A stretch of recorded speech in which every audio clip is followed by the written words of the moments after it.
नमस्कारम, आप देखना शुरू कर चुके हैं online classes for class 12 physics. In this video we will determine the value of instantaneous current with the help of phasor diagram solution and its phase relationship to the alternating voltage which is applied in the circuit.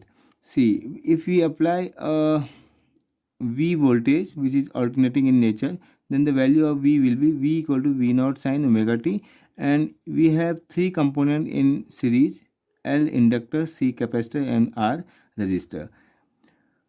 तो जब भी इस type से होगा तो इसका मतलब यह है कि अगर इसके थ्रू कोई ना कोई करंट पास होगी और करंट जो होगी वो सीरीज में है तो सेम रहेगी। किसी एक पर्टिकुलर डायरेक्शन में हम देखें तो इसमें जो करंट है मान लेते हैं वो उसकी वैल्यू है आई है, तो I will be I equal to I naught sine omega t plus phi हमने मान लिया इसमें। That is suppose the phi is the phase difference between the V and I. So what we have to find? We have to find the value of I. We have to establish the relation for the I, and finally we have to calculate the value of phi. तो इसके लिए हमने क्या किया है, phasor diagram solution की help लेंगे। तो इसके लिए हमने कुछ फेजेज मान लिए हैं, क्योंकि हमें पता है कि जब हम V वोल्टेज इस पर सप्लाई करेंगे then the potential drop across this R will be VR, the potential across C equal to VC, and the potential across L equal to VL. Then the total V will be distributed in three parts, which is VR plus VC plus VL. And we know that V equal to, we can say, if the I current at particular instant, then the I into R, I can write it, plus I into XC, where XC is the capacitive reactance, plus I into XL, where XL is the inductive reactance. Both reactances are the resistances offered by the capacitor and inductor. So this is the value of V equal to IR plus IXC plus IXL. And we know that the current and the voltage are not in phase in all the cases. So for resistor we say that the current and the voltage are in same phase. तो हमें पता है कि current जो voltage है वो R के case में V and I both are in same phase. So we can show this.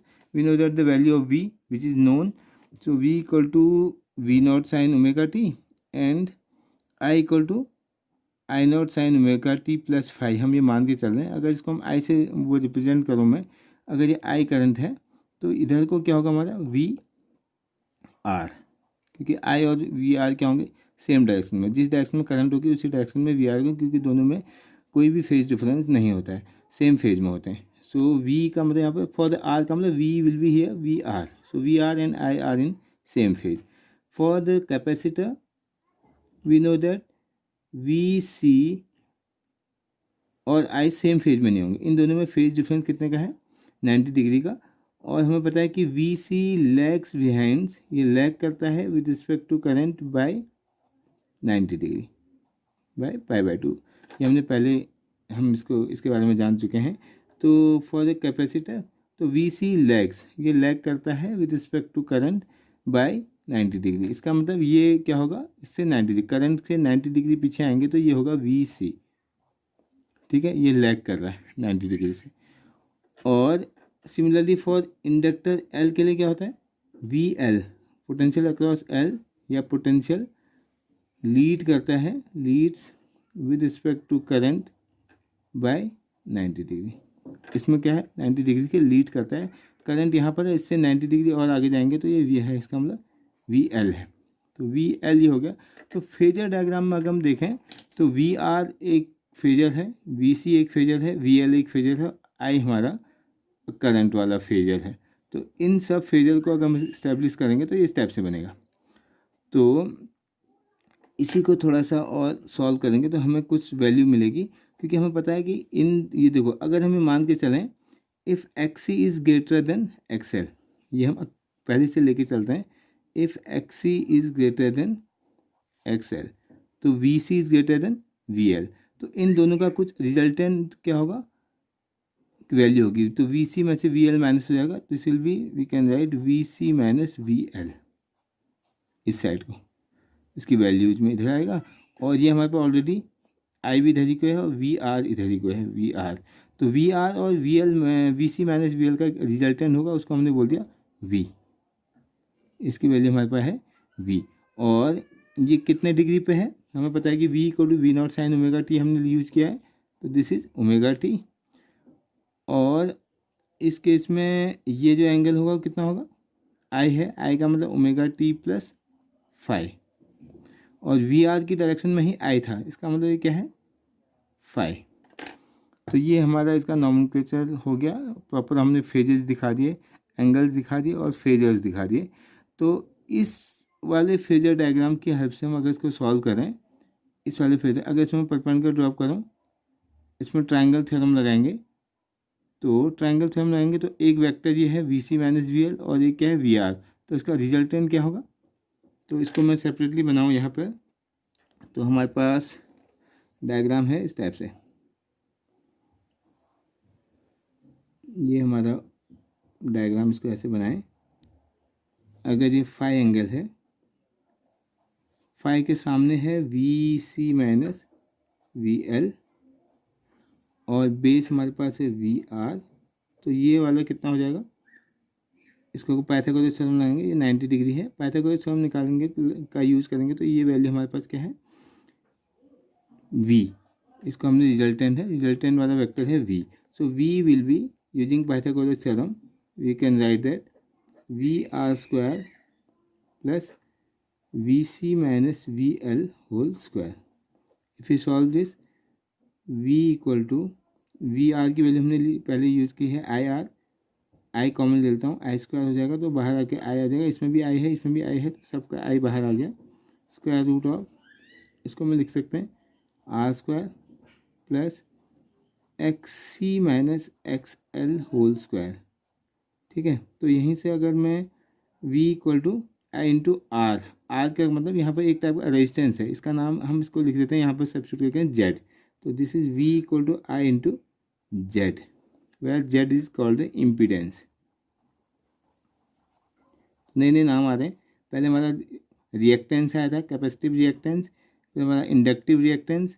अभी हम क्या करेंगे, जहाँ पर भी सारे कॉम्बिनेशन होंगे, रेजिस्टेंसेज भी होंगे, रिएक्टेंसेज भी होंगे, तो उस सब को हम बोलेंगे इम्पीडेंस। तो the net resistance offered by LCR circuit is Z, which is called the impedance. So impedance of this circuit is Z. So where Z equal to square root of R square plus XC minus XL whole square. So from here I can write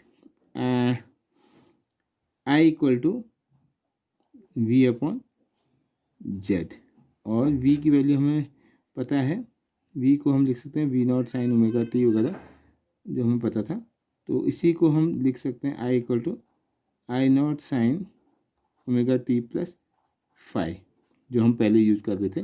तो एक चीज़ हमें ये पता चली कि हमें impedance की value पता चल गई। दूसरा, इसी ट्रायंगल को यूज़ करके हम निकाल सकते हैं फाई, क्योंकि हमें दो चीज़ें निकालनी थी, इम्पीडेंस कितना है हमारा सर्किट का और हमारा फाई कितना है। फाइनली फाई इक्वल टू हम यूज़ करेंगे, अगर इस ट्रायंगल में टेन फाई यूज़ करें, tan phi equal to perpendicular upon base, perpendicular है V C minus V L upon V R. इसी को लिख सकते हैं हम वी सी के value I X C, I I common आएगा, कैंसिल हो जाएगा, X C minus X L divided by R. तो इसी को हम कॉस के टर्म्स में भी लिख सकते हैं। Similarly we can write cos phi equal to base upon hypotenuse, तो वी आर का मतलब R upon square root of this is called, I इसमें भी आ रहा है तो इसको लिख सकते हैं जेड। तो R upon Z, resistance upon impedance is called cos phi, और tan phi equal to X C minus X L upon R. तो इससे हमें फाई पता चल जाएगा, तो कितने डिग्री का लीड हो रहा है या लैग हो रहा है वो हमें पता चल जाएगा। दूसरा, इस पूरे सर्किट का इम्पीडेंस क्या है वो पता चल जाएगा। ठीक है, तो ये दो चीज़ें हैं, where Z equal to square root of R square plus X C minus X L whole square. ये दो इम्पॉर्टेंट चीज़ें हैं, इनकी बात हम कर सकते हैं। This is phase difference, this one or this one, both we can use, और ये जेड वाला। इसके बाद इसका फेजर डायग्राम बनाएं और या फाइनल हम LCR सर्किट का अगर हम ग्राफिकली उसको दिखाने की कोशिश करेंगे तो finally what we have two equation, one is V equal to V naught sine omega t, other one is I equal to I naught sine omega t plus phi, where phi can be calculated with the help of this. तो वो depend करता है कि कौन ज़्यादा है। अगर हम केस लें if XC is greater than XL, इस केस में हमने लिया था XC is greater than XL का मतलब कि सर्किट जो है कैपेसिटिव है, प्योरली कैपेसिटिव नहीं है, predominantly it is capacitive AC circuit. If it is capacitive circuit, and we know that for the case of capacitor, voltage lags behind the current. For the pure capacitor, capacitive circuit, it is lagging behind by 90 degree, but it is partially capacitive, means predominantly capacitive. It means it does not take the full pi by 2, it come between 0 to pi by 2. तो हमारे पास इस case में अगर इसकी value हमारा ये V है, ये फेजर हमारा V है, V नॉट है, तो इसके कॉरस्पॉन्डिंग हमारा V वाला ग्राफ आ जाएगा। इसको हम अगर ड्रॉ करेंगे तो ये V वाला ग्राफ है, ठीक है। और इधर को टाइम हो गया, और ये पार्ट डिफरेंस वगैरह हमें सब पता है, सॉरी फेज डिफरेंस वगैरह। इधर को है हमारा I नॉट, पर I नॉट हमारा लीड कर रहा है बाई 90 नहीं 5 डिग्री, तो ये हमारा 5 डिग्री से लीड कर रहा है, और ये ओमेगा टी है। V की value V equal to V naught sine omega t plus 5, this is I naught. अगर इसको हम डॉटेड लाइन से मिलाएंगे तो इसको फिर करंट के उसमें दिखाने में ये हमारा क्या है, ये ग्राफ बन रहा है for LCR circuit where XC dominate या ग्रेटर देन XL। उस केस के लिए इस टाइप का ग्राफ बनेगा। इसमें खास बात क्या है कि अगर ये ठीक सेंटर से जाता तो हम फेज डिफरेंस कितने का बोलते हैं, 90 का। तो फेज डिफरेंस चेक करना तो क्या चेक करेंगे, दोनों का पीक चेक कर लो। इसका पीक यहाँ पर है, इसका पीक यहाँ पर है, दोनों के पीक में जो डिफरेंस है that is called the phase difference. यहाँ भी देख सकते हैं इसका पीक, इसके बीच का डिफरेंस है five is where five is less than 90 degree इस केस में। तो और लीड है या लैग कर रहा है कैसे पता चलेगा, करंट ऊपर से आ रहा है और ये वोल्टेज नीचे, करंट ऊपर से आने का मतलब लीड कर रहा है।